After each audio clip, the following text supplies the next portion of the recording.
Hello friends, NK Prajapati classes में आपका स्वागत है। टॉपिक पढ़े पवन के बारे में। पवन क्या होती है? तो सबसे पहले अगर पवन की बात करें, क्षैतिज रूप से गतिशील हवा को क्या कहते हैं? पवन कहते हैं। ऊर्ध्वाधर दिशा में गतिशील वायु को वायुधारा कहते हैं। वायु का वह वृत्त भाग जिसमें तापमान व आर्द्रता संबंधी क्षेत्रीय भिन्नता बहुत कम होती है वो क्या कहलाती है? वायु राशि। पृथ्वी पर कितने प्रकार की वायु राशियां पाई जाती है? तो 5 प्रकार की वायु राशियां। सबसे पहले उष्णकटिबंधीय महासागरीय वायु राशि, दूसरी उष्णकटिबंधीय महाद्वीपीय वायु राशि, तीसरी ध्रुवीय महासागरीय वायु राशि, चौथी ध्रुवीय महाद्वीपीय वायु राशि, पांचवी महाद्वीपीय आर्कटिक वायु राशि। ध्रुवीय वायु राशि ठंडी होती है जबकि उष्णकटिबंधीय वायु राशियां गर्म होती हैं। पवन को प्रभावित करने वाले कारक कौन कौन से? सबसे पहले कारक की बात करें, दाब प्रवणता, पृथ्वी की गुणन गति जिसमें कॉरियोलिस बल, अभिकेंद्रीय त्वरण, धरातलीय असमानताएं और घर्षण बल, ये पवन को क्या करती है? प्रभावित करती हैं। कौन सा बल पवनों को नीचे की ओर प्रभावित करता है? तो गुरुत्वाकर्षण बल के कारण पवनों को नीचे की ओर प्रभावित करता है। धरातल पर घर्षण होता है सर्वाधिक, समुद्री सतह पर घर्षण होता है न्यूनतम।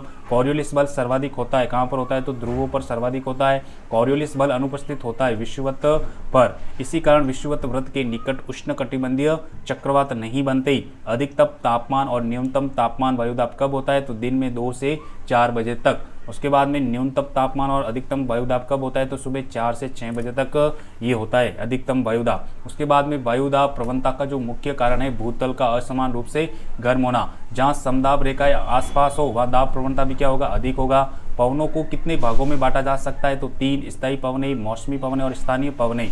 स्थायी पवनों में क्या क्या शामिल है? सबसे पहले डोलड्रम, व्यापारिक पवनें, पछुआ पवनें, प्रति व्यापारिक पवनें। मौसमी पवनों में शामिल मानसूनी पवनें, जल समीर, स्थल समीर, पर्वतीय समीर और घाटी समीर। स्थानीय गर्म पवन की बात करें तो चिनोक पे फॉन है हुआ, सिराको हो गया, हरमटन, ब्लैक रोलर, ब्रिकफील्डर, सांता आना, बर्ग, यामो, जोंडा, सिस्टन, नार्वेस्टर, लू, काल बैसाखी, हबूब और शमार, ये सब क्या स्थानीय गर्म पवन है। यहाँ से प्रश्न पक्का आएगा।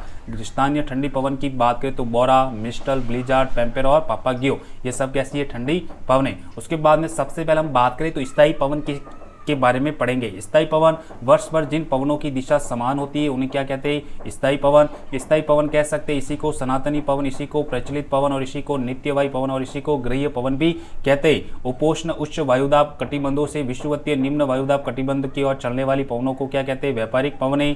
फेरेल के नियम अनुसार उत्तरी गोलार्ध में व्यापारिक पवनों की जो दिशा होती है उत्तर पूर्व से दक्षिण पश्चिम की ओर होती हैं।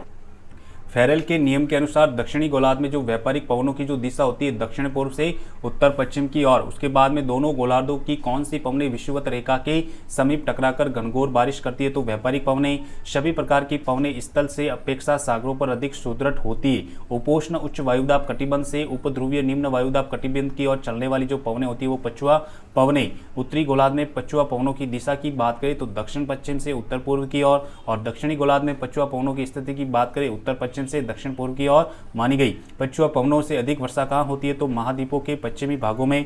पूर्वी भाग वर्षा विहीन होता है। अपनी तूफानी गति के कारण पछुआ पवनें दक्षिणी गोलार्ध में क्या कहलाती है? तो इसे गरजता चालीसा, प्रचंड चालीसा और चीखता चाटा भी कहा जाता है। मौसम की परिवर्तनशीलता पछुआ पवनों की प्रमुख क्या है? विशेषता मानी गई है। उसके बाद में अगर बात करें आगे, ध्रुवीय उच्च वायुदाब पेटी से उपध्रुवीय निम्न वायुदाब पेटी की ओर चलने वाली जो पवनें होती है वो ध्रुवीय पवनें कहलाती है। उत्तरी गोलार्ध में ध्रुवीय पवनों की जो दिशा है उत्तर पूर्व से दक्षिण पश्चिम की ओर। दक्षिणी गोलार्ध में ध्रुवीय पवनों की दिशा दक्षिण पूर्व से उत्तर पश्चिम की ओर। ध्रुवीय पवनों और पछुआ पवनों के मिलने से विकास होता है। वाताग्र और चक्रवातों का क्या होता है? निर्माण होता है। उसके बाद में अगर बात करें किस पेटी में प्रति चक्रवातीय दशा पाई जाती है? तो अश्व अक्षांश और शांत पेटी में। उपोष्ण उच्च वायुदाब पेटी को अश्व अक्षांश के नाम से भी जाना जाता है। उत्तरी गोलार्ध में तीव्र गति से चलने वाली जो ध्रुवीय पवनें होती है उससे हम क्या कहते हैं? नार्वेस्टर कहते हैं। नार्वेस्टर। उत्तरी न्यूजीलैंड में चलने वाली स्थानीय जो पवन है वो कौन सी है? नार्वेस्टर कहलाती है। किस पेटी में सवन धाराओं ऊर्ध्वाधर पवने की प्रचंडता के कारण तंडित झंझा आती है? तो डोलड्रम पेटी में।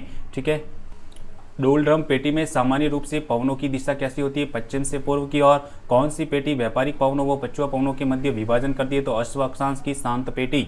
उसके बाद में मौसमी या सामयिक पवनें की बात करें तो जिन हवाओं की दिशाओं में मौसम अथवा समय के अनुसार परिवर्तन होता रहता है उसे हम क्या कहते हैं? मौसमी पवन कहते हैं।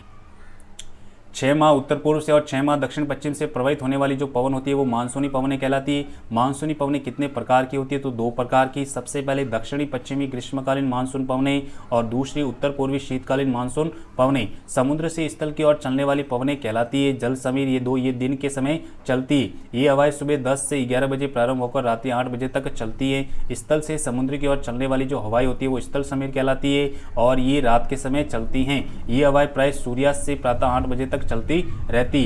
पर्वतीय ढाल से घाटी तल की ओर बहने वाली जो हवाएं वो पर्वतीय समीर कहलाती है और ये रात्रि के समय चलती है। घाटी तल से पर्वतीय ढाल की तरफ चलने वाली हवाएं घाटी समीर और ये दिन के समय चलती है। पर्वतीय समीर कहलाती है अवरोही समीर और घाटी समीर कहलाती है आरोही समीर।